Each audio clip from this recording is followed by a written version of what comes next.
As product marketers, we obsess over that first demo. The setup, the story arc, the value edge, and I'm with you. It all matters. But here's the trap. I can't count how many times I've front-loaded a ton of work helping sellers prep for a big call.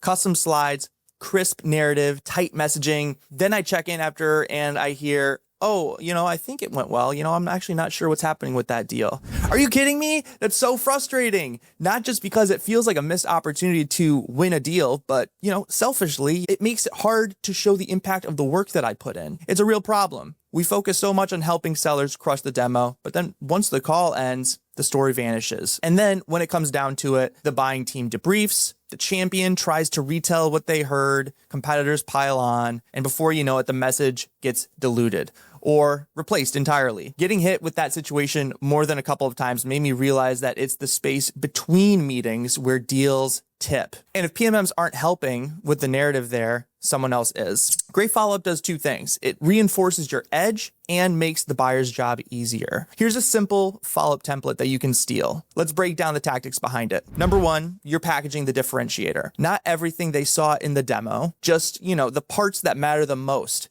In this case, it's the fast time to value. Number two, you're backing it up with proof that feels real, not just customers love us, but actual names, numbers, and a story from a similar company. The third, you're telling a very mini comparison story. You're not saying that, oh, we're better than competitor X. You're saying, here's why teams like yours picked us instead. 4, you're giving reps a template to run with. Structure matters. Recap the convo, restate the wedge, show proof, and end with a soft CTA. And lastly, you're helping the buyer resell internally because at the end of the day, most deals don't die because of the demo. They die in internal meetings where your champion has to explain the value without you there. So you need to give them a simple one-pager or a short deck. Think of it like a cheat sheet for your story. No one wants to freestyle a vendor pitch in front of their CFO. I did this once and it did not go well. So here's a quick template that you can use. First, list top reasons why customers choose you over your competitor. Just pick, 3 or 4 value wedges here. We don't need every single feature, just the stuff that actually matters to this type of buyer. And also, you need to make it punchy and clear. So for example, faster onboarding, simpler UI, real-time data, not static lists, transparent pricing. And then second, just make sure that you back it up with a couple of quotes. This is where you can drop in real customer proof, but keep it short, human, and specific. Remember, this isn't a battle card, it's just a highlight reel. Your champion should be able to forward it off to their CFO or their buying committee and just say, hey, this is why I'm leaning towards them.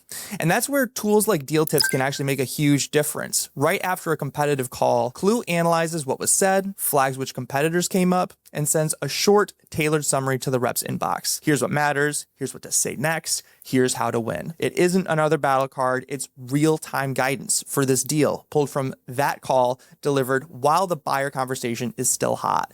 And if they're stuck, they can ask follow-up questions, just like they would with a product marketer, only faster. PMMs don't just craft the message, they control the moments where the message can fall apart. And if you want your position to stick, don't leave it behind after the demo.